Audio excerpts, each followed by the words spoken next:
I mean, I want you to dive into this moment because you said just now that it was survival mode. Yeah. And so now that you've kind of jumped over one hurdle in your life, how are you coming out of survival mode in this season of your life? What are you doing to create some moments where you don't feel like I'm just surviving? Wow. That's very interesting because as I turned 49 and I said, Lord, Lord willing, the creek don't rise. One of my girlfriends was like, "Who have you been around saying Lord willing, the creek don't rise?" My grandparents, your right? grandmother, yeah, for sure. If I turn 50, what is this gonna do for me? Because I'm still super stressed out, and when I'm stressed out, my seizure symptoms they come out of my skin now. Like I thought I had lupus, so I went to my doctor. He's been my doctor for over 20 years, and I was like, I think I have lupus, and he was like, Tiff, stay off WebMD. Like, why do you think you like? I'm a WebMD fanatic, right? Yeah. And I said because my skin is very sensitive to the touch, my hands, my back, my feet, and he said, well, what's happening before that? Are you under stress? I was like, I still work for the federal government. I might lose my job. These people might make us retire. I'm about to deal with tariffs. Of course, I'm under a tremendous amount of stress, doctor. Yeah. And he said, I know you don't want to hear this. And he said, what else is happening? And I said, I'm having my migraines, but that's normal. And he said, okay, I want you to go back and see your neurologist. And I go back to see the neurologist. I said, my doctor already ran all the tests. I think it's, lupus or whatever, but he wants me to see you. And so she runs some more tests and, she says, yeah, no, these are seizures. She said, this is another way seizures can come out.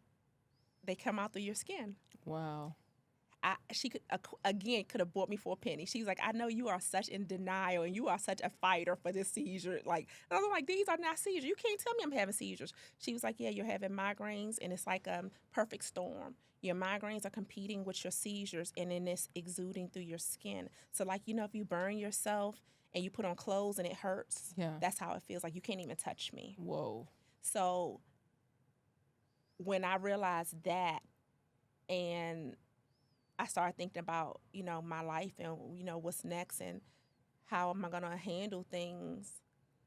I did the same thing I did when I went to Mexico the third time. Because by the third time I went to Mexico by myself, Brandy, it was wild. It was wild. And I said, I'm going to write a book. But literally, the guy that was supposed to come pick me up to take me around, I was coming out of the airport. I was coming out of the airport. He was coming in the airport. He quit. He left me. And he put me in an Uber, non-English speaking. So you get there, he's supposed to be your driver. Yeah. He quits in the mid, like before you even get in the car, he didn't quit. He didn't quit the agency we were working for, and he was getting on a plane to leave. Oh my God. I was getting out of the airport. He was coming in the airport, getting on the plane. So he puts me with this guy. He's like, he'll get you to where you want to get to. And I said, God, third trip. I said, if I'm supposed to be doing this, you will open doors. If I'm not, you can close them. And I'll accept that because I've done what a lot of people haven't done. If I'm not supposed to be doing this, let me get home safely, and I accept it. 3 weeks ago, I said the same thing. I said, God, if I'm not supposed to be doing this, I accept it. But if this is what you're supposed to have for me to do, and talk to people about my journey and talk to people about my life, I'll accept it because you'll keep opening doors for me. And my spirit will calm down. My body will calm down. I will stop being sick. But I'm listening to you right now because right now, I don't know. I don't know what to do. That's so good, though. Like, if this is for me, you'll open doors. Yeah. And I think that that's a prayer that so many people can take with them on these journeys because, right, you have the mountains, but you have the valleys. Oh. It's the peaks, right? It's the highs and the lows, right? But then if you are able to remind yourself that, God, if this is your will, if this is what you would have for me, you will open up doors. Yep. I won't have to wonder. Nope. But there are people out here who keep running to these closed doors, banging on the door, saying, I know you in there, let me in. And you're like, if it's yours, the door is going to open. Yeah, because you know what? I use the analogy of MapQuest. And is it MapQuest or Waze? I'm about You 49 yeah, years old, y'all. you just aged us. A MapQuest was when we was back in the day, Tiff. Okay, that was the first one. That was the one you printed You had to out. print You had to print it out, baby. That's how I moved to LA. That's how I moved to LA. You know I'm showing my age. Listen, I'm right here with you. You are not alone. I am here with you. Use the analogy of Waze, Yeah, right? Waze. Here we go. We Waze. current now, No, we y'all. Y'all see, current, we we current. came up to the 2025. We Yeah, did. yeah. So it's like Waze. If you run into traffic or accident, Waze is going to reroute you and still get you to the destination you're supposed to be in. Mm-hmm. I use my life as Waze. If I am not supposed to be there, I'm not going to get there. If there are alternate routes, God is going to take me through these alternate routes like he's been doing since I went to go to, and I will keep saying, since I went to Jalisco, Mexico by myself, he's gotten me unscathed to where I was supposed to go. Now, I am going through trials and tribulations. I'm dealing with things in the spirit industry I never thought I would be able to deal with in my life, but I'm built for this, clearly. Yeah. Clearly, I've been built for it tough because that accident was the third thing that almost took me out.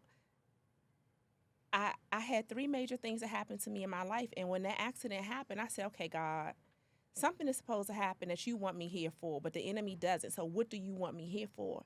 And clearly it was for me to make history, to show little girls like me that you can do something by yourself. Yeah. Yeah. Yeah. With a whole lot of faith. With a whole lot of perseverance. Whole lot of faith and perseverance. And the willingness, I think, too, the biggest thing is like the willingness to start from the bottom. Yes. The willingness to learn. Yes. And I think for young people who are watching this, you have to have the willingness to learn something new and say you don't know everything. Absolutely. Yeah. Absolutely. Because if you're the smartest person in the room, you're in the wrong room. Wrong one. Wrong room. I am like a sponge. I absorb knowledge. Like when I went to Jalisco the last time, I met with the owner of Fortaleza, phenomenal tequila. And you don't find that tequila everywhere. He closed his distillery for me and sat down with me all day and talked to me. And he gave me so many nuggets just about life and lessons and entrepreneurship. And I was just like, learning from the ground up and knowing was very profound for me and others in the industry to respect me. If that blessed you, trust me, you've only scratched the surface. There's so much more wisdom, truth, and transformation waiting in the full conversation. Click the link in the caption below to watch the entire interview, and don't forget to like, comment, and subscribe so you never miss an episode of Vault Empowers Talks.